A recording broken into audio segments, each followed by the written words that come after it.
The screwdriver slipped from my sweaty palm for the third time, clattering against the concrete floor of Rebecca Martinez's garage. She stood there in the doorway, silhouetted against the afternoon sun, watching me fumble with what should have been a simple light fixture replacement. At 25, I thought I had my life figured out.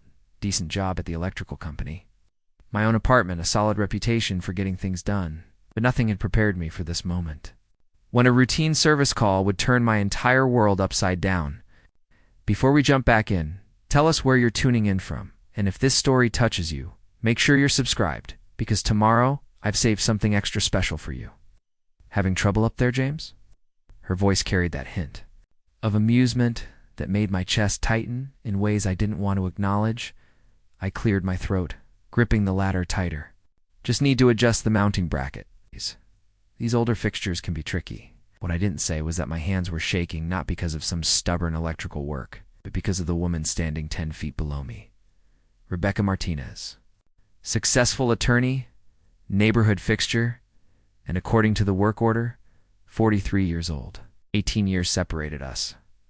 A gap that should have made this interaction nothing more than professional courtesy. The call had come in that Tuesday morning like any other. Dispatch crackled through the radio as I finished my coffee in the company van, parked outside a hardware store in Riverside Heights. Unit 47, we've got a residential service call. Light fixture replacement, 1247 Oakwood Drive. Customer name, Martinez. I grabbed my clipboard, already mentally cataloging the tools I'd need. Oakwood Drive, that was the nice part of town, where the houses had those perfect lawns and 3-car garages.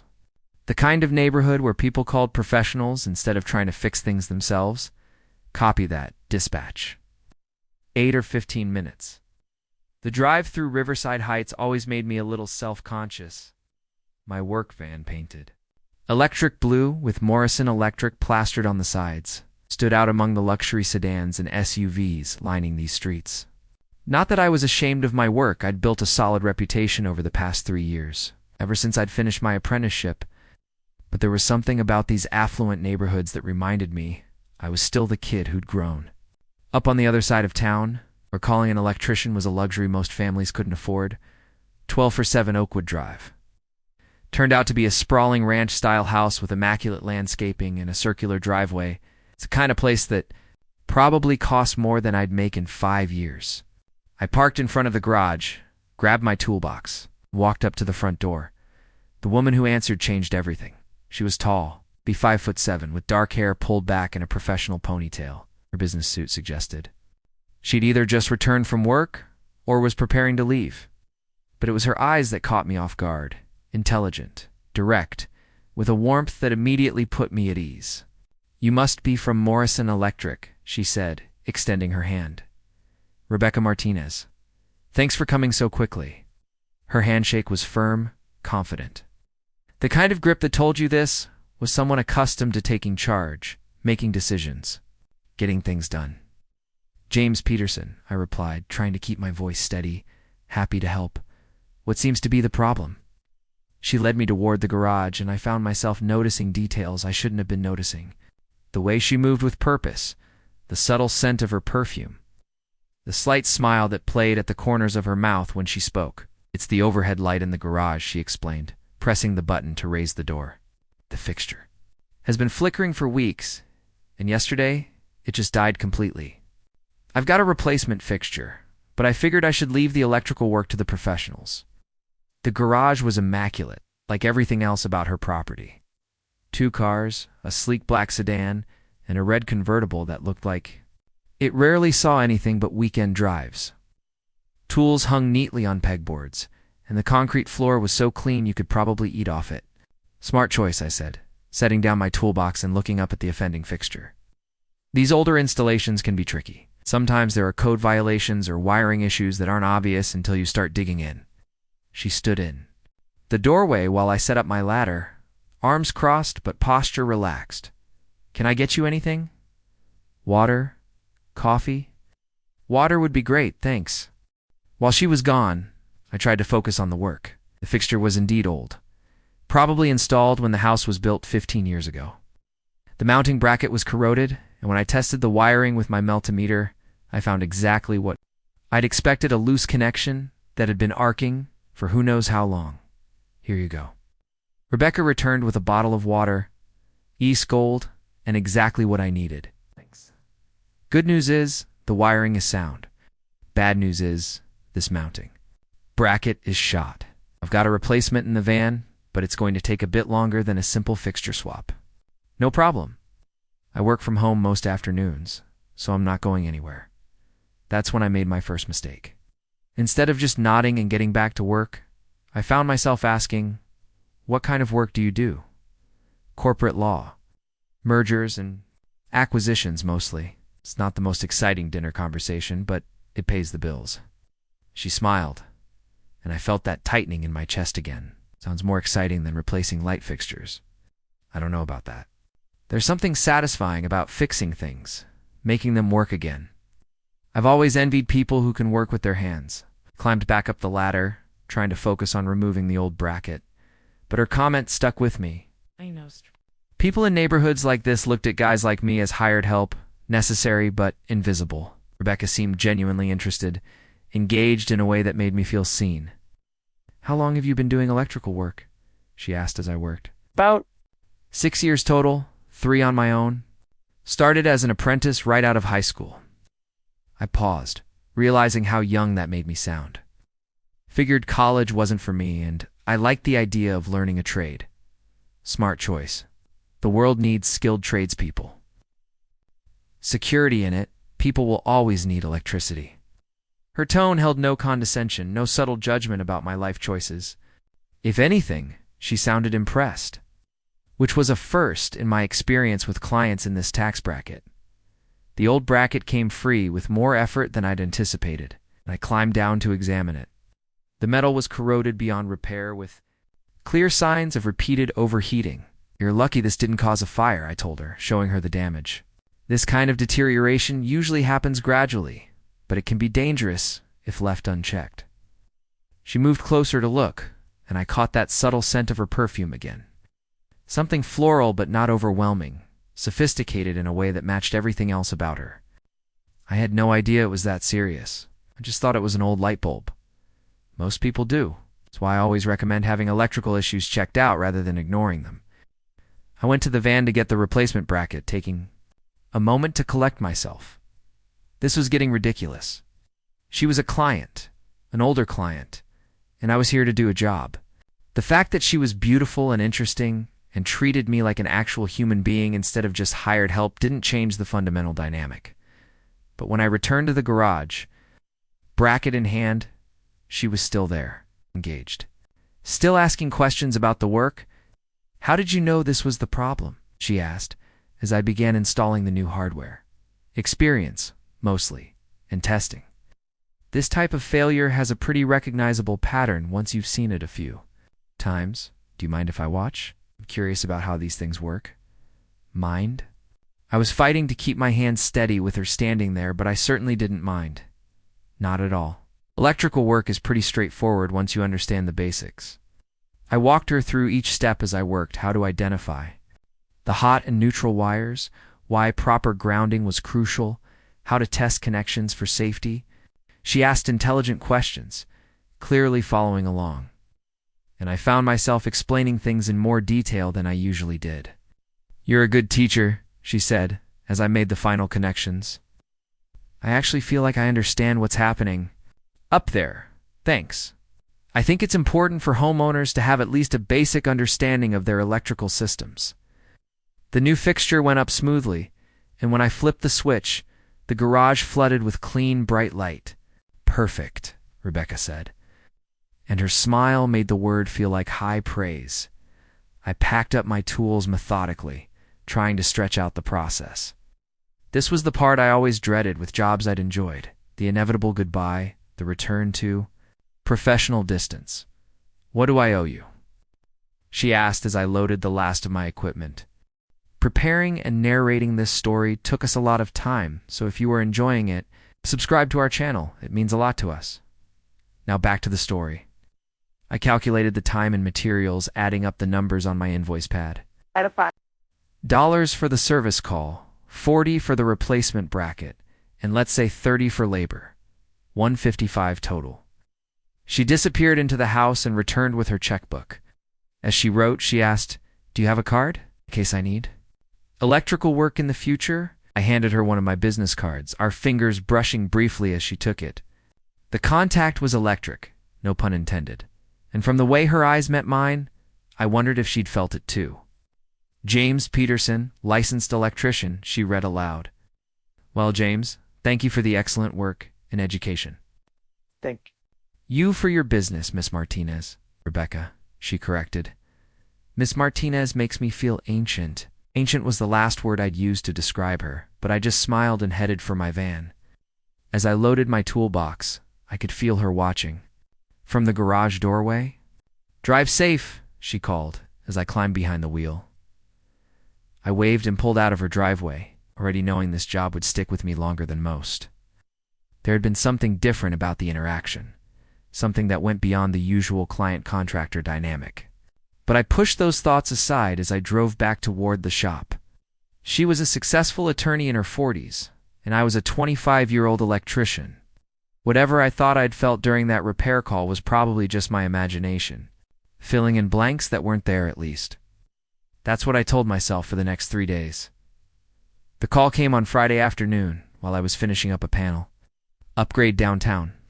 My phone buzzed against my hip, and I almost didn't answer unknown number. And I was elbowed deep in a tangle of old wiring that required my full attention. Morrison Electric. "This is James." "Hi, James. It's Rebecca Martinez from Oakwood Drive." Heart did something embarrassing against my ribs. "Of course, hi, Rebecca. How's the garage light working out?" "Perfectly, thanks to you. But I'm afraid I have another electrical issue. This one's a bit more urgent." I glanced at my watch. On a Friday wasn't ideal for emergency calls, but something in her voice made me pay attention. "What's going on?" The outlet in my home office just sparked and died. I was plugging in my laptop charger, and there was this flash and a burning smell. I unplugged everything immediately, but now the whole outlet is dead. It got my attention. Fast, sparking outlets weren't something to mess around with, especially with the burning smell she'd described. Good call, unplugging everything. "Are any other outlets in the room working? Let me check." I heard her footsteps through the phone, then the sound of something being plugged in. "Yes, the one by the window is fine. But James, I've got a client presentation Monday morning, and all my files are on the computer that was plugged into the dead outlet. I'm a little worried about potential damage. I can be there in about an hour. Will that work?" "That'd be amazing. I really appreciate you squeezing me in on a Friday afternoon." An hour later, I was back in her driveway, toolbox in hand, and a lot more nervous than I should have been for a routine outlet replacement. The fact that I'd been thinking about her intermittently over the past 3 days had nothing to do with professional service, and everything to do with the way she'd looked at me when our fingers had touched over that business card. She answered, the door in jeans and a soft blue sweater, her hair loose around her shoulders instead of pulled back like before. The casual look made her seem more approachable, less like the polished attorney and more like a woman I might actually have a chance with if circumstances were different. "Come on in," she said, leading me through her house. For the first time, the interior matched the exterior. Tasteful, expensive, immaculate. Hardwood floors, original artwork on the walls, furniture that looked like it came from magazines. But it felt lived in, too, comfortable rather than sterile. A coffee mug sat on the kitchen counter, a pair of reading glasses on the side table. A throw blanket draped over the back of the couch. "The office is this way," she said, leading me down a hallway lined with bookshelves. Her home office was impressive. A large desk with dual monitors, law books filling built-in shelves, a leather chair that probably cost more than my monthly rent. But my attention went immediately to the outlet in question, which showed obvious signs of arcing damage around the plug openings. "Definitely needs replacement," I said, kneeling to examine it more closely. "The good news is, your computer should be fine. These kinds of outlet failures usually don't damage connected devices, especially if you unplugged everything quickly like you did. Thank God, I've got 3 years of case files on that hard drive." "You might want to consider a backup system," I said, then immediately regretted offering unsolicited advice. Sorry, not my area of expertise. No, that's good advice. I keep meaning to set something up but never get around to it. She perched on the edge of her desk while I opened my toolbox. Can I ask you something? Sure. Do you always work this late on Fridays? I felt bad calling, but I wasn't sure who else to trust with this. The word trust hit me harder than it should have. I don't mind. And honestly, outlet replacements are pretty straightforward. Shouldn't take more than 30 minutes. Still, I imagine you have better things to do on a Friday evening than fix my electrical problems. I looked up from sorting through my wire nuts. Not really, actually. This is better than sitting in my apartment watching Netflix. Oh. She laughed, and the sound made my chest warm. Well, when you put it that way, I'm happy to provide more exciting Friday night entertainment. I had to focus very hard on not reading anything into that comment. The outlet replacement went smoothly, just a matter of cutting power at the breaker, disconnecting the old outlet, and wiring in the new one. But Rebecca didn't leave me to work alone. Instead, she stayed in the office, occasionally asking questions about what I was doing, but mostly just talking. How long have you lived in the house? I asked as I tested the new outlet with my voltage tester. 8 years. It right after I became a partner at my firm. It felt like this huge milestone, you know? Owning a place like this. It's a beautiful house. You've done a great job with it. Thanks. It's probably too big for just me, but I love having the space, the quiet. She paused. Sometimes maybe too quiet. There was something in her voice that made me look up from my work. A hint of loneliness that felt familiar, though I couldn't quite place why. Do you live alone? She asked, then immediately shook her head. Sorry, that's none of my business. No, it's fine. Yeah, I have a one-bedroom place downtown. Nothing fancy, but it's mine. It's important. Having your own space. I finished connecting the wires and carefully folded them back into the electrical box. There we go. Let me just flip the breaker back on and we'll test it. When I returned from the basement, Rebecca was plugging her laptop charger into the new outlet. The indicator light came on immediately and she smiled with obvious relief. Perfect. James, you're a lifesaver. It's doing my job. I started packing up my tools, but she didn't move toward her purse or checkbook like most clients did at this point.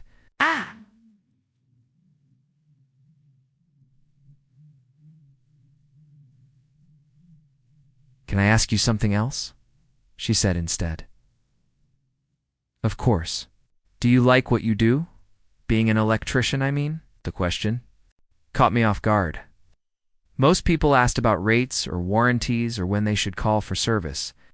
No one ever asked if I actually enjoyed my work. Yeah, I do. I know that probably sounds boring compared to corporate law, but there's something satisfying about solving problems, fixing things that are broken, and I like that every job is different. It doesn't sound boring at all.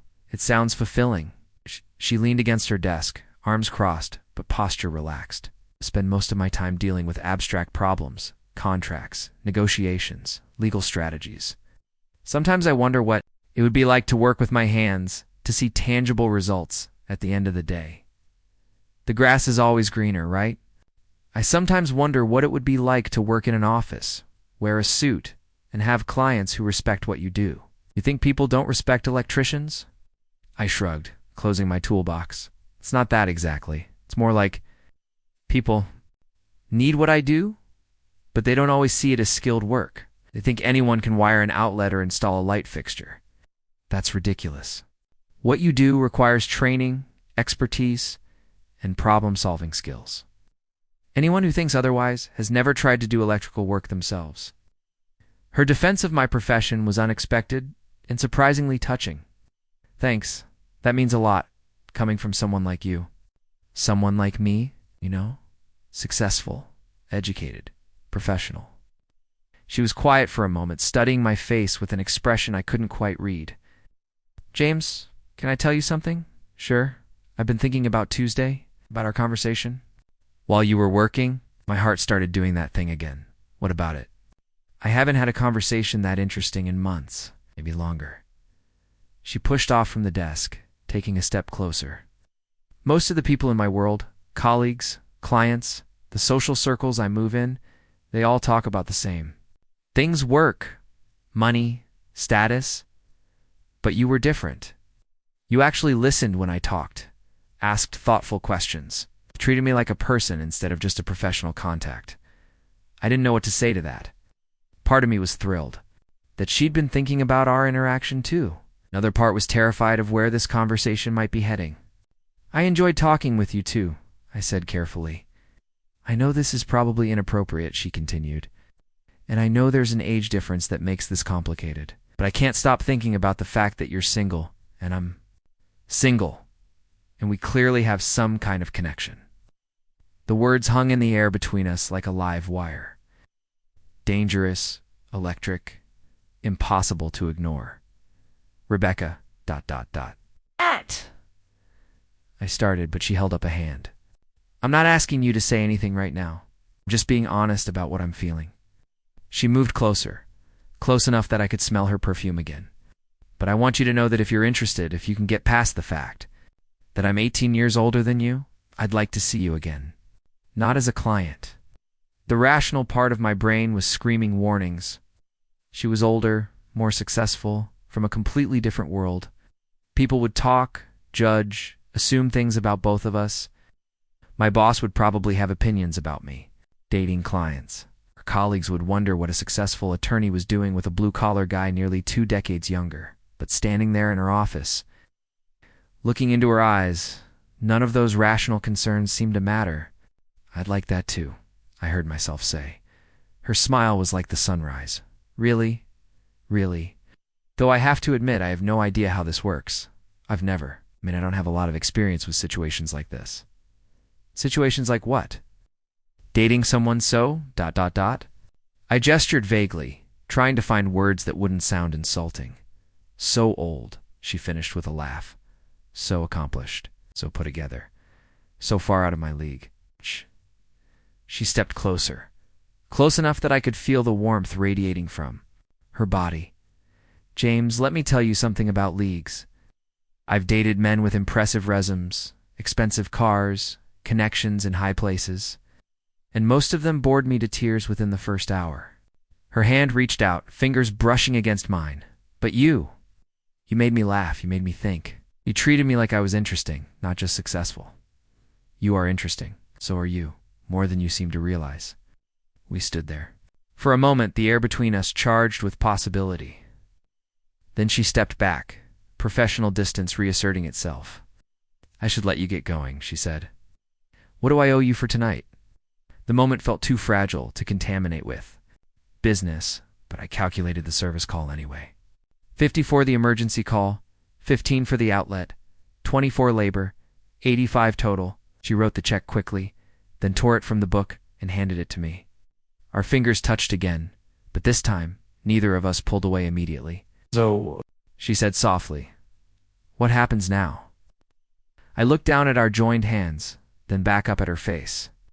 I guess that depends on what you want to happen.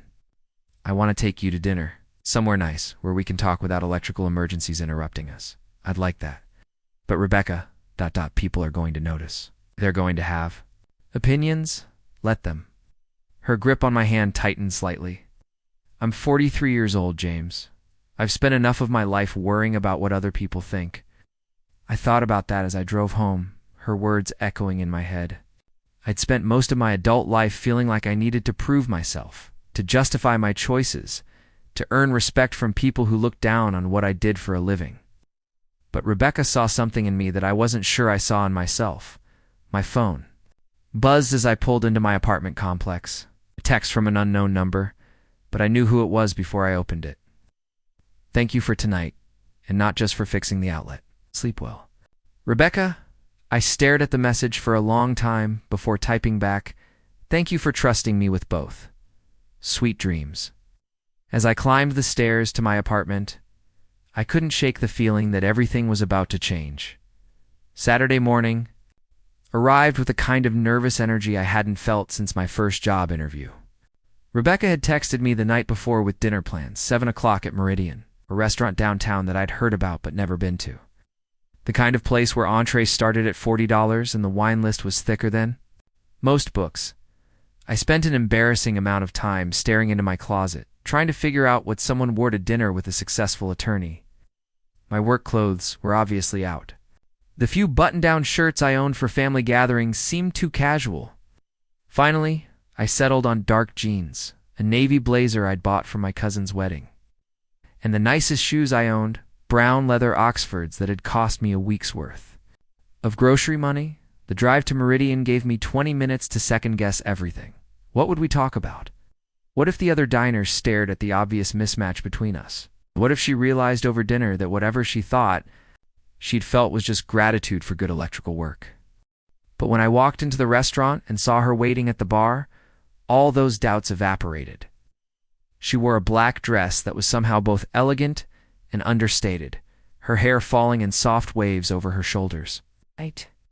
To greet me, I felt like the luckiest man in the room. "You look handsome," she said, reaching up to straighten my tie, a gesture so natural and intimate that it made my breath catch. "You look incredible," I replied, meaning every word. The hostess led us to a corner table with soft lighting and enough privacy for real conversation. Rebecca ordered wine with the confidence of someone who actually understood what the sommelier was talking about, while I tried not to look overwhelmed by a menu where I recognized maybe half the ingredients. "Nervous?" she asked after the waiter. "Left with our drink orders? Terrified," I admitted. "This isn't exactly my usual scene." Mine either, actually. I mean, I come to places like this for business dinners, but those are performances. This feels different. The wine arrived, something French and complex that probably cost more than I usually spent on alcohol in a month. But as we talked, the intimidating atmosphere faded into background noise. "Tell me about your family," Rebecca said, after we'd ordered our meals. "Not much to tell, really. My parents divorced when I was 12. Mom works at the post office. Dad's a mechanic. I have a younger sister in college. She's the smart one, studying pre-med at State. You're proud of her. Incredibly. She's going to be a doctor, probably to save lives. This makes my work seem pretty small in comparison." Rebecca leaned forward, her expression serious. "James, stop doing that." "Doing what? Diminishing what you do? Your work matters. You keep people's homes safe. Solve problems that could be dangerous if ignored. That's not small, that's essential." I took a sip of wine, considering her words. It's hard not to feel small sometimes, you know? Especially in situations like this. I gestured around the restaurant. "What do you mean? Come on, Rebecca, look at us. You're a partner at a law firm. You own a house that's worth more than I'll make in 5 years. You order wine like you actually know what you're talking about. And I'm a guy who fixes broken outlets." She was quiet for a moment, swirling the wine in her glass. When she looked up, her eyes were intense. "Can I tell you something about my life? The parts that don't make it onto my professional bio?" I nodded. "Grew up in a trailer park outside Phoenix. My father left when I was 8, and my mother worked 3 jobs to keep us afloat. I wore the same pair of shoes to school for 2 years because we couldn't afford new ones. I got into college on scholarships and worked nights at a diner to pay for books and food." I stared at her, trying to reconcile this story with the polished woman sitting across from me. "Everything you see now, the house, the car, the expensive dinners, I earned through 16-hour days and more stress than anyone should have to carry. But you know what I didn't earn?" She reached across the table, her fingers finding mine. "I didn't earn the ability to have a normal conversation with someone who sees me as a person instead of a paycheck or a professional contact." Rebecca, ... I'm not trying to minimize the differences between us. Obviously, we come from different places now. But I need you to understand that those differences don't make you less than me. If anything, they make you more interesting. Food arrived, providing a temporary distraction from the intensity of the conversation. But as we ate, she kept steering us back to personal territory, asking about my interests, my goals, the things that mattered to me beyond work. "What do you do when you're not fixing people's electrical problems?" she asked. "I restore old motorcycles," I said, then immediately felt self-conscious about it. I know it's not very sophisticated, but I like working with my hands on something that's mine, you know? It sounds amazing. "What kind of bikes?" I found myself describing my current project, a 1978 Honda CB750 that I'd bought as a rust bucket and was slowly bringing back to life. To my surprise, Rebecca listened with genuine interest, asking detailed questions about the restoration process. "I'd love to see it sometime," she said, "if you wouldn't mind showing me." "Really, it's not much to look at right now. It's just pieces spread across my garage. I love seeing things in progress, the potential, the vision of what something could become." The way she said it made me wonder if she was talking about more than just motorcycles. "What about you?" I asked. "What does Rebecca Martinez do for fun?" She laughed, but there was something rueful in it, honestly. Not sure I remember. I used to paint back in college. It's watercolors, mostly landscapes. But I haven't picked up a brush in years. Why not? Time, energy. The law consumes everything if you let it. She took a sip of wine. I keep telling myself, I'll get back to it when things slow down, but things never slow down. Maybe you should make time. Life's too short to give up the things that make you happy. When did you become so wise? I learned it from watching my parents. They spent so much time fighting about money and work and all the practical stuff that they forgot to enjoy anything. By the time they figured out what mattered, it was too late to save their marriage. Rebecca nodded slowly. That's part of why I've been single for the past 2 years. I got tired of relationships that were more about compatibility on paper than actual connection. 2 years is a long time. It is. But I'd rather be alone than settle for someone who doesn't make me feel alive. She looked directly at me. "You make me feel alive, James." The words hit me like a physical force. You make me feel like I matter. Like I'm worth more than I thought I was. You are. So much more. We finished dinner slowly, neither of us wanting the evening to end. When the check arrived, I reached for my wallet, but Rebecca shook her head. This was my idea, my treat, Rebecca. "I can't let you pay for dinner." "Why not?" Because that's not how it works. The guy pays." She smiled. "Says who?" "James, I asked you out. I picked the restaurant. And honestly, I probably make 5 times what you do. Why should you pay for a meal that would stretch your budget just to protect some outdated notion of male pride?" Put like that, my objection sounded pretty ridiculous. When you put it that way, ... Good, though I appreciate the gesture. Signed the credit card slip with a flourish. Besides, if this goes well, there'll be plenty of opportunities for you to buy me dinner at places you actually choose. The implication that she wanted this to continue made my heart race. We walked out of the restaurant into the cool evening air, and I found myself not wanting to say goodbye. The parking garage where we'd both left our cars felt like a countdown to the end of the night. "I had an amazing time," I said as we reached her car. "So did I, better than I'd hoped, actually." We stood there for a moment, the weight of possibility hanging between us, and she stepped closer, close enough that I could feel the warmth of her body. "James, I want to be completely honest with you about something, okay? I'm attracted to you, more than I probably should be, more than makes rational sense. But I also know that if we do this, if we really try to make something work between us, it's going to be complicated." "Complicated how?" "People will talk. My colleagues, your friends, probably our families. They'll make assumptions about both of us that aren't fair, but that we'll have to deal with anyway." I nodded. I'd been thinking the same thing. And there's the practical stuff too, she continued. We're at different stages of our lives, different income levels, different social circles. That doesn't have to be a problem, but it will require navigation. "So what are you saying?" She reached up, her hand resting against my chest. "I'm saying that, despite all of that, despite every rational reason why this might not work, I want to try, but only if you do too. Really want to, not just go along because you think you should." I looked down at her, this incredible woman who could have anyone but was choosing to take a chance on me. The smart thing would probably be to walk away, to save us both the complications she was talking about. But standing there with her hand on my chest and her eyes searching mine, the smart thing felt like the wrong thing.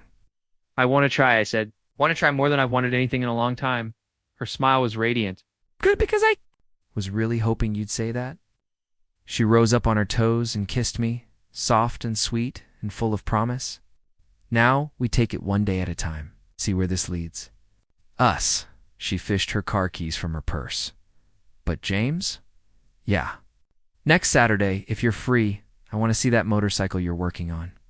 She got into her car, rolling down the window before starting the engine. Drive safe, James, and thank you for tonight. I watched her drive away, then stood in the parking garage for several minutes, trying to process what had just happened. Tonight I was something else entirely. A man dating a woman who challenged every assumption I'd made about what was possible for someone like me. My phone buzzed as I unlocked my own car. A text from Rebecca, already looking forward to Saturday. Sweet dreams. I drove home through the quiet city streets, windows down, music up, feeling like everything had changed. Maybe she was right about the complications ahead. Maybe people would talk. Maybe there would be challenges we couldn't foresee. But for the first time in my adult life, I felt like I was exactly where I was supposed to be, with exactly the right person. The motorcycle in my garage had never seemed more important than it did that night. Next Saturday, I'd get to share that part of my world with her, the way she'd shared hers with me tonight, and maybe piece by piece. We'd build something together that was stronger than the sum of its parts. Saturday afternoon found me in my garage, oil-stained and sweating, trying to make the chaotic spread of motorcycle parts look somewhat presentable. The Honda CB750 was in pieces across 3 workbenches. On my way, can't wait to see your project. R.I. wiped my hands on a shop rag and took a final look around. The garage wasn't fancy, just a rented space behind my apartment building, but it was mine. Tool pegboards lined the walls. Parts.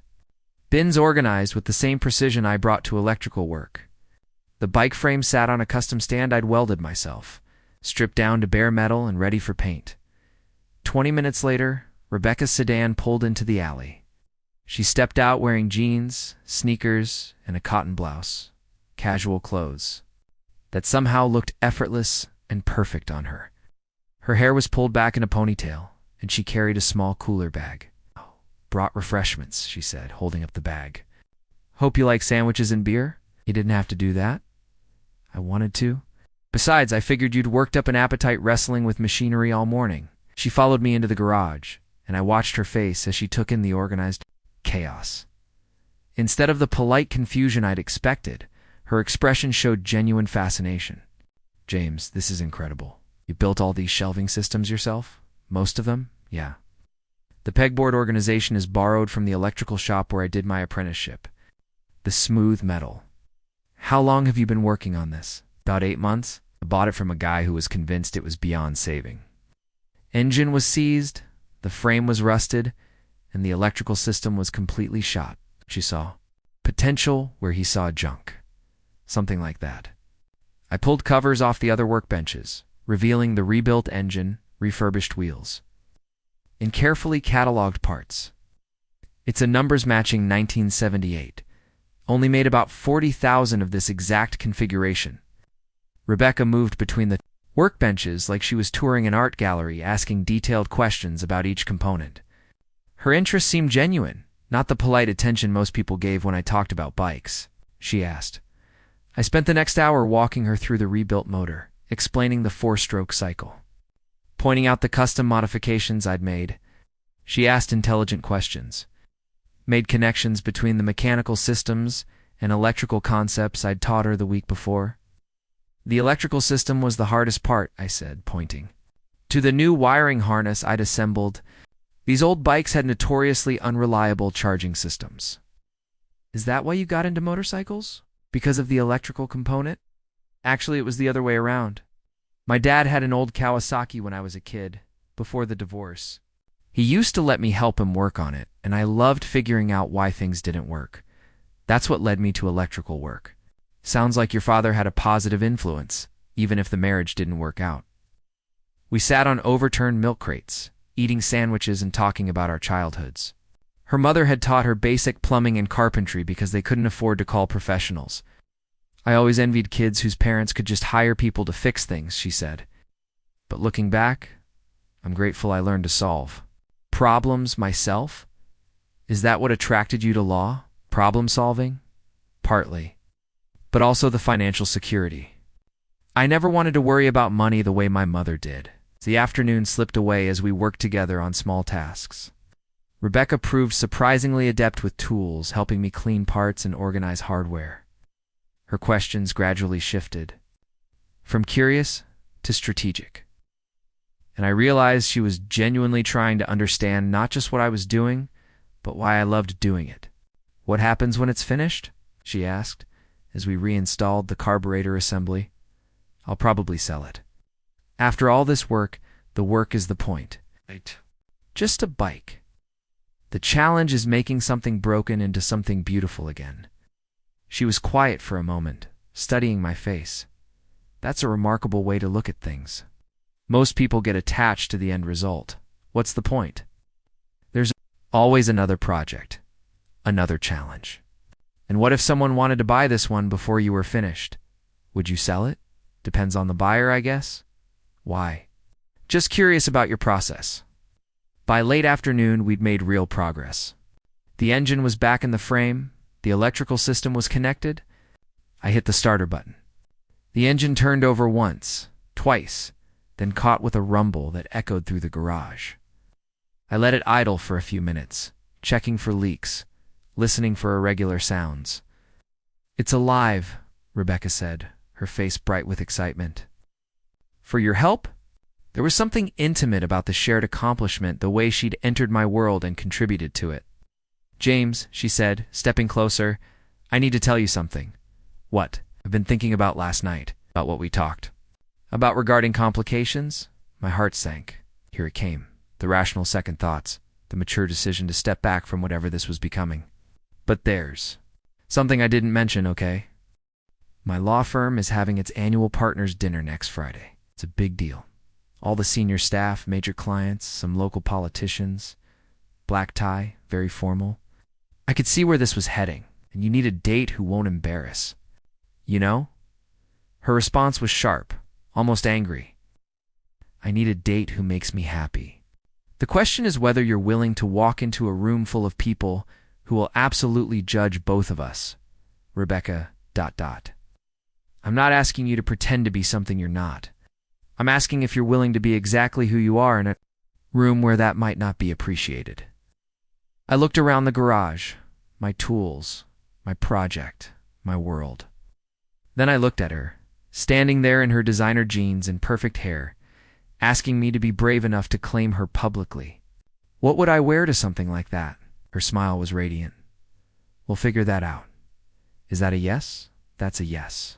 She kissed me then, right there in my oil-stained garage, and I could taste her joy and relief. When we broke apart, she rested, her forehead against mine. "Thank you. For today, for next Friday, for being willing to take this chance with me. Thank you for seeing something in me worth taking a chance on." As we cleaned up the garage, Rebecca's phone rang. She glanced at the caller ID and her expression shifted slightly. "Hey, I should take this, or call." She stepped outside and through the open garage door. I could hear fragments of her conversation. Something about a client meeting, a contract dispute, deadlines. The professional Rebecca, the one I'd glimpsed that first day but hadn't really seen since. When she came back in, the call had clearly stressed her. "Everything okay?" "Just work drama. A client who thinks screaming loud enough will change the facts of their case." She sighed, rubbing her temples. "Sometimes I wonder what I'm doing with my life." "What do you mean?" I spend 12 hours a day arguing about things that don't matter to anyone except the people paying my billable hours. Today, helping you with this bike, actually creating something, felt more meaningful than anything I've done at the office in months. But you're good at what you do. You're successful. Success isn't the same as fulfillment. She looked at the motorcycle, now whole and running. You get both. That's rare. I never thought about my work that way, as something that provided both success and fulfillment. To me, it was just what I did, what I was good at. But seeing it through her eyes, I realized maybe I'd been undervaluing more than just my professional skills. "Rebecca," I said, "about next Friday. I don't want to let you down. You won't. Just be yourself. That's all I want. Even if I don't know which fork to use for the salad course." She laughed. "Especially then. Besides, I'll be there to guide." You threw the fancy stuff. As she prepared to leave, I found myself not wanting the day to end. We'd crossed some kind of threshold together, moved from tentative attraction to something deeper and more committed. Same time next week, I asked. The bike still needs bodywork and paint. Wouldn't miss it. Oh. Though next time I'm bringing work gloves. These hands weren't made for motorcycle engines. I think they're perfect for whatever they want to do. She kissed me goodbye, soft and sweet and full of promise. And I watched her drive away with the kind of contentment I'd never felt before. In 1 week, I'd be wearing a tuxedo and walking into her world. The thought terrified and exhilarated me in equal measure. But first, I had a motorcycle to finish and a confidence to build. If Rebecca Martinez thought I was worth showing off to her colleagues, maybe it was time I started believing it myself. The tuxedo rental shop smelled like mothballs and broken dreams. I stood in front of a three-way mirror, tugging at the bow tie that felt more like a noose, while the elderly tailor circled me with pins and measuring tape. "First time in formal wear?" he asked, marking adjustments on the jacket sleeves. "That obvious? You look like you're preparing for execution." He chuckled, continuing his work. "Special occasion? Law firm dinner? My girlfriend's colleagues?" Ah, his knowing nod suggested he'd dressed plenty of nervous boyfriends over the years. Word of advice? The clothes don't make the man. Just give him somewhere to put his confidence. It's easy for him to say. He wasn't about to walk into a room full of lawyers and judges while dating a woman 18 years his senior. The week had crawled by in a haze of nervous energy. I'd researched the law firm online, memorizing partner names and recent case victories. I'd practiced small talk in my bathroom mirror, imagining conversations about topics I knew nothing about. Most pathetically, I'd watched YouTube videos on formal dining etiquette. Determined not to embarrass Rebecca with my table manners, my phone buzzed with a text from her. "How's the tux fitting going?" "Can't wait to see you all dressed up," I typed back, feeling like a fraud, but the tailor says I clean up okay. "You're not a fraud, you're my date, and I'm proud to have you. Trust me on this." Her confidence was infectious, even through text messages. By the time I left the rental shop, tuxedo ordered and pickup scheduled for Friday afternoon. I was feeling marginally less terrified. Thursday evening brought another text from Rebecca. Change of plans. "Can you meet me at my house tomorrow at 5? Want to talk about strategy before we head to dinner?" Strategy. Like we were planning a military operation instead of attending a social event. Friday arrived with unseasonable warmth and cloudless skies. I picked up the tuxedo during my lunch break, then spent the afternoon trying to concentrate on a commercial rewiring job. While my mind wandered to bow ties and wine selections, at 5 sharp, I stood on Rebecca's doorstep in my rented finery. Feeling like an actor playing a role I hadn't auditioned for? She answered the door in a stunning black evening gown that made my breath catch. "You look incredible," she said, stepping back to take in the full effect. "So do you. That dress is ... Thank you." She smoothed the fabric, then reached up to adjust my bow tie. "But we need to talk before we go." She led me to her living room, where she'd laid out what looked like briefing materials on the coffee table.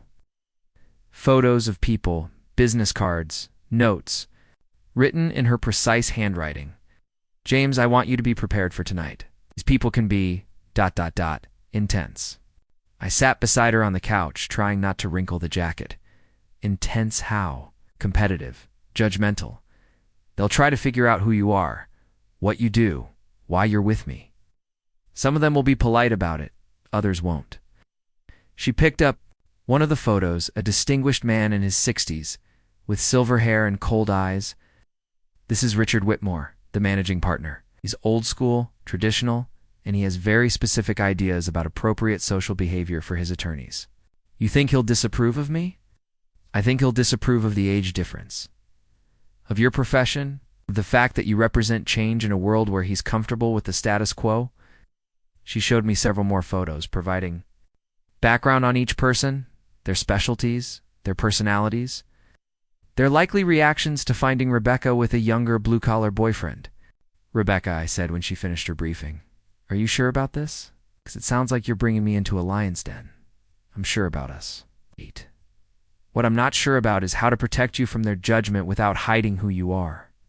Maybe I don't need protection. She looks surprised. What do you mean? Hey. Maybe the answer isn't to manage their reactions or apologize for my existence. Maybe the answer is to be exactly who I am and let them deal with it. James, these people can be cruel. So can electrical fires. But I don't run away from those either. I took her hands in mine. Look, I know I don't belong in their world. But I belong with you.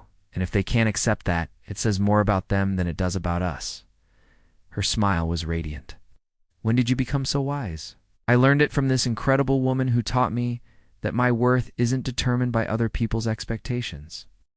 The Riverside Country Club sat on a hill overlooking the city, all Georgian columns and manicured lawns. Valets took our car with the kind of practiced efficiency that suggested they'd seen every make and model of luxury vehicle. Walking through the entrance, I felt the weight of tradition and exclusivity pressing down on my shoulders. The cocktail reception was already in full swing when we arrived. Men in tuxedos and women in evening gowns clustered in small groups, crystal glasses, catching the light from elaborate chandeliers. The conversation was a low murmur of professional gossip and social positioning, Rebecca. A woman in her 50s approached us with the kind of smile that didn't reach her eyes. You look lovely, dear. And who is this handsome young man? Patricia. I'd like you to meet James Peterson. James, this is Patricia Henderson, one of our senior associates. Patricia's handshake was brief, her assessment thorough and unconcealed. How nice. And what do you do, James? I'm an electrician. The pause that followed was microscopic but telling. How interesting. I don't think I've ever met an electrician at one of these events. Well, I said with a smile. I don't think I've ever met a senior associate at an electrical job, so we're both having new experiences. Rebecca squeezed my arm. Whether in warning or encouragement, I couldn't tell. Indeed, Patricia said, her smile growing more strained. You'll excuse me? I see the Weatherbees have arrived. She glided away with the kind of practiced social maneuvering that probably took years to perfect. First test passed, Rebecca murmured in my ear. Was that a test? Everything tonight is a test. She was right. Over the next hour, I was introduced to a parade of colleagues, each interaction carrying subtle currents of evaluation. Some were genuinely friendly, asking thoughtful questions about my work and seeming impressed by my answers. Others were politely dismissive, clearly categorizing me as Rebecca's midlife crisis. The most challenging moment came when Richard Whitmore himself approached our group. Rebecca, always a pleasure. His voice carried the authority of someone accustomed to commanding rooms. And you must be the young man I've been hearing about. James Peterson, sir. It's an honor to meet you. His handshake was firm, his gaze penetrating. Peterson. And what brings you to our little gathering? Rebecca invited me, though I have. To say the company is far more interesting than most Friday night activities, I imagine. What do you do when you're not attending law firm dinners? I'm an electrician, licensed contractor specializing in residential and light commercial work. The single syllable carried volumes of judgment. How refreshingly, ... practical. I find it satisfying work. What? There's something to be said for solving problems that have clear solutions. Unlike the law, you mean? I wouldn't presume to compare. Though I imagine we both deal with situations where careful diagnosis is essential to finding the right fix. Something shifted in Whitmore's expression. Not warmth exactly, but a grudging respect for the deflection. Indeed. Well, James, I hope you enjoy the evening. As he moved away, Rebecca exhaled slowly. That went better than I expected. He's not as scary as you made him sound. You haven't seen him cross-examine a hostile witness. Dinner was announced, and we made our way to the dining room. The table settings were elaborate enough to require a roadmap, but I remembered my YouTube research. Managed to navigate the multiple courses without obvious errors. The conversation flowed around topics I barely understood: recent court decisions, firm politics, social connections that went back generations. But I listened carefully, asking occasional questions that showed I was engaged without pretending expertise I didn't possess.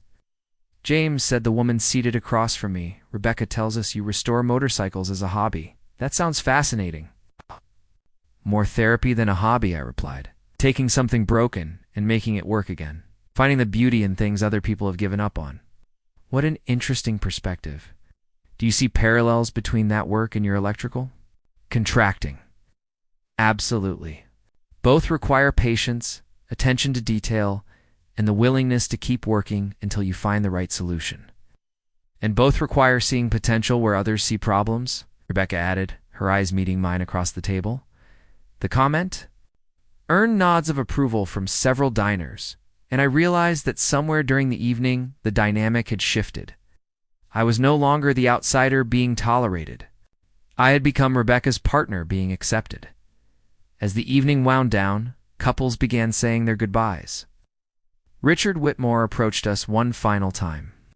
James, it was a pleasure meeting you. I hope we'll see you at future firm events. Thank You, sir? I'd be honored. Rebecca, he added with a slight smile. Excellent choice in companionship. It's refreshing to see someone who brings out your best qualities. Walking to the car, Rebecca was practically glowing. That was incredible. Did you see Patricia's face when you made that comment about new experiences? And Richard actually complimented. My choice in dates. You sound surprised that it went well. I am surprised, I thought. I was afraid. You were afraid they'd see what you were worried they'd see instead of what was actually there. She stopped walking and turned to face me. And what's actually there? A man who adores you, who's proud to be with you, who isn't intimidated by your success because he knows his own worth. James. I love you, Rebecca. The words hung in the air between us, surprising us both. I hadn't planned to say them, hadn't even fully admitted them to myself until that moment. I love you too, she whispered, and kissed me under the country club's portico. Surrounded by the symbols of a world that was learning to accept what we'd already known, we belonged together. And tonight had proved that belonging was stronger than any social convention or professional expectation. 6 months later, I stood in my garage putting the finishing touches on the Honda CB750. The deep blue paint gleamed under the overhead lights. Chrome components polished to mirror perfection. Every bolt, every wire, every piece of trim had been restored or replaced. After nearly a year of work, the bike was finally complete. Rebecca sat on her usual milk crate, watching me adjust the idle speed one final time. She'd become a regular fixture in my garage, trading her business suits for jeans and work shirts, her manicured nails for the occasional grease stain. The transformation still amazed me, this successful attorney who'd found peace in the simple act of helping me rebuild something beautiful. So this is it? She asked as I shut off the engine. Project complete? This one? Yeah. Though I've been looking at a 1965 Triumph Bonneville that needs some serious work. Another basket case? The worst kind? Seized engine, rusted frame, missing half the parts. I grinned at her. Perfect project bike. She laughed, shaking her head. I'm starting to understand your addiction to broken things. Speaking of which, how's the painting coming along? 3 months ago, I'd convinced her to set up a small art studio in her spare bedroom. The watercolor easel and supplies had sat unused for weeks before she finally picked up a brush. Now she painted most Sunday mornings, often bringing her latest attempts to show me. Slowly. Yesterday's landscape looked more like a mudslide than a mountain range. You're being too hard on yourself. The sunset piece you showed me last week was incredible. You're biased, completely. Don't make me wrong. Our relationship had settled into comfortable rhythms over the past months. Dinners at restaurants. We both enjoyed lazy weekends split between her house and my apartment. Occasional appearances at firm events where I was no longer the curiosity, but simply Rebecca's boyfriend. The age difference that had seemed so significant in the beginning had faded into irrelevance. It's just one of many ways we complemented each other, but lately, I've been thinking about the future in ways that both excited and terrified me. Rebecca, can I ask you something? Always? Are you happy? I mean, really happy with how things are between us? She looked surprised by the question. Of course I'm happy. Why would you ask that? Because I want to make sure you're not settling. You're not with me just because I'm different from the men you usually date. She stood and moved closer, her expression serious. James, where's this coming from? I've been thinking about Patricia Henderson's comment at the firm dinner, about never meeting an electrician at one of those events. It made me realize that I'll always be the anomaly in your world. And I want to make sure that's enough for you. That being with someone who doesn't fit your usual social circle isn't going to get old eventually. Rebecca cupped my face in her hands, forcing me to meet her eyes. Listen to me carefully. I don't want someone who fits my social circle. I've dated men who looked perfect on paper, who could discuss case law over dinner and knew which wine to order at expensive restaurants. And I was miserable, but no buts. You make me laugh. You challenge me to see things differently. You've helped me rediscover parts of myself I thought were lost. She gestured around the garage. 6 months ago, I couldn't tell a carburetor from a transmission. Now, I can rebuild a motorcycle engine because you took the time to teach me. That's not settling, James. That's growing. I just want to be sure. And let me be completely clear. I love you. Not despite our differences, but because of them. You've made my life bigger, more interesting, more fulfilling than it's ever been. Her words should have reassured me, but the conversation I'd been rehearsing for weeks wouldn't leave my head. What if I told you I wanted to make some changes? Big changes? What kind of changes? I took a deep breath, nervous about her reaction. I've been thinking about going back to school, getting a degree in electrical engineering. Her face lit up. James, that's wonderful. What brought this on? Partly watching you work, seeing how you use your education to solve complex problems, and spending time at the firm dinners, listening to conversations about things I don't understand. I realized I want more challenges, bigger projects. That's incredible. Have you looked into programs? State University has a good engineering program. I could take night classes, keep working during the day. It would take 6 years, maybe 7, but you'd have a degree in something you're passionate about, James. This is amazing. You think so? It would mean less time together, at least for a while. And I'd be starting over academically at 26, so started law school at 28 because I spent years saving money first. There's no timeline for bettering yourself. Her enthusiasm was infectious, but I had more to tell her. Here's something else. The engineering thing is just part of it, okay? I want to start my own company eventually. Not just electrical contracting, but something bigger. Green energy consulting, maybe smart home automation. I want to build something that matters. That sounds incredible and ambitious. It is. Which brings me to the really big question. I reached into my pocket, feeling the small velvet box I'd been carrying for 2 weeks.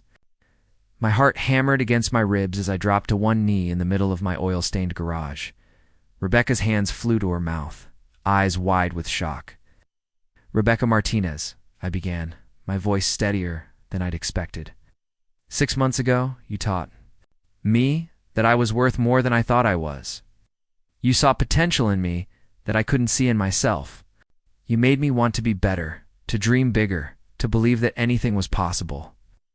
I opened the box, revealing the ring I'd spent 3 months saving for. Not the biggest diamond in the store, but perfect in its simplicity. I know we're from different worlds. I know people will always have opinions about our age difference, our different backgrounds, but I also know that none of that matters when we're together. You make me want to be the best version of myself, and I hope I do the same for you. Tears were streaming down her face now, but she was smiling. Rebecca, will you marry me? You take a chance on building something beautiful together, even if it's unconventional. For a moment that felt like eternity, she was silent. Then she was laughing and crying and dropping to her knees to meet me at eye level. Yes, she whispered. Yes. Of course, yes. I slipped the ring onto her finger with trembling hands, then kissed her among the tools and motorcycle parts that had brought us together. When we broke apart, she was staring at the ring in wonder. It's perfect, she said. Really? I was worried it wasn't fancy enough for someone like you. Someone like me fell in love with someone like you in a garage. Fancy was never the point. We sat on the floor of the garage, backs against the workbench, her head on my shoulder. She said, admiring the ring. When do you want to do this? Soon, but not until I get into the engineering program. I want to be able to support you properly. James, I make plenty of money. You don't need to. I need to. Not because of pride or some outdated notion of gender roles. It's because I want to contribute equally to whatever we build together. Oh, she was quiet for a moment. What if I told you I've been thinking about changes too? What kind of changes? I've been considering leaving the firm, starting my own practice, maybe focusing on cases that actually matter to me instead of just corporate mergers. Really? Richard Whitmore offered me a promotion last month, senior partner, corner office. Substantial salary increase? And all I could think was how empty it sounded. How much I'd rather spend my time on work that feels meaningful. What would you focus on? Environmental law, maybe? Renewable energy projects? Sustainability consulting? Work that might actually make the world better instead of just making rich people richer? I turned to look at her. Are you serious? Completely. I've been thinking about it for months, but tonight, listening to you talk about your dreams, I realized I want that too. I want to build something that matters. We could do it together, I said. The idea forming as I spoke. Your legal expertise, my technical background, a consulting firm focused on green energy projects, Peterson and Martinez Environmental Solutions. Martinez and Peterson have a better ring to it, she laughed. We'll negotiate the name later. We spent the next hour planning an impossible future that suddenly felt entirely possible. Rebecca would transition out of her current firm over the next year while I started school. We'd save money, make connections, build the foundation for our own business. It would be risky, unconventional, probably a lot harder than either of us imagined. Are you scared? She asked, as we finally prepared to leave the garage. Terrified, I admitted, but also excited. For the first time in my life, I feel like I'm exactly where I'm supposed to be. Even in a garage full of motorcycle parts, especially in a garage full of motorcycle parts. This is where we figured out we belonged together. She stood and brushed off her jeans, then took one last look at the completed Honda. So what happens to the bike now? I have a buyer lined up, a guy in Portland who's been looking for this exact model for years. You're really going to sell it? After all that work? That was always the plan. Besides, I need the money for school. What if the buyer was closer to home? I looked at her curiously. What do you mean, what if I bought it? I helped rebuild it. I should get to ride it occasionally. The image of Rebecca on the motorcycle, wind in her hair, taking corners with the confidence she brought to everything else, made me smile. You want to learn to ride? Want to learn everything you can teach me? Motorcycles, engineering, building businesses, building a life together? Deal, but first, we're getting you proper gear. Helmet, jacket, boots. I'm not letting my fiancé ride around unprotected? Your fiancé, she repeated, testing the words. I like the sound of that. It's good because you're stuck with me now, promise. For better or worse, for richer or poorer, for seized engines and successful case arguments. She kissed me then, soft and sweet and full of promise, while the completed motorcycle gleamed beside us, like a symbol of what was possible. When two people decided to build something beautiful together, as we turned off the garage lights and locked up for the night, I realized that everything I'd learned about restoration applied to relationships too. Sometimes the most beautiful things came from taking something that seemed broken or impossible and refusing to give up on it. Sometimes the best projects were the ones that challenged everything you thought you knew about what you were capable of creating. Rebecca and I were proof of that. An electrician and an attorney, 25 and 43, from different worlds but building a shared future. We were the most unlikely project either of us had ever undertaken, and exactly the kind of challenge we were both ready for. 6 months ago, I'd been just a guy fixing her garage light. Tonight, we were planning to change our lives together. It's not bad for a service call that was supposed to take 30 minutes. The age gap that had once seemed like an insurmountable obstacle had become just another part of our story, the thing that made us interesting instead of ordinary, different instead of predictable. We'd learned that compatibility wasn't about checking boxes or meeting expectations. It was about finding someone who made you want to be better, who saw potential you didn't know you had, who's willing to build something entirely new with you. And sometimes, if you were very lucky, someone appeared in your life disguised as a routine electrical repair. Up next, you've got 2 more standout stories right on your screen. If this one hits the mark, you won't want to pass these up. Just click and check them out. Don't forget to subscribe and turn on the notification bell so you don't miss any upload from us.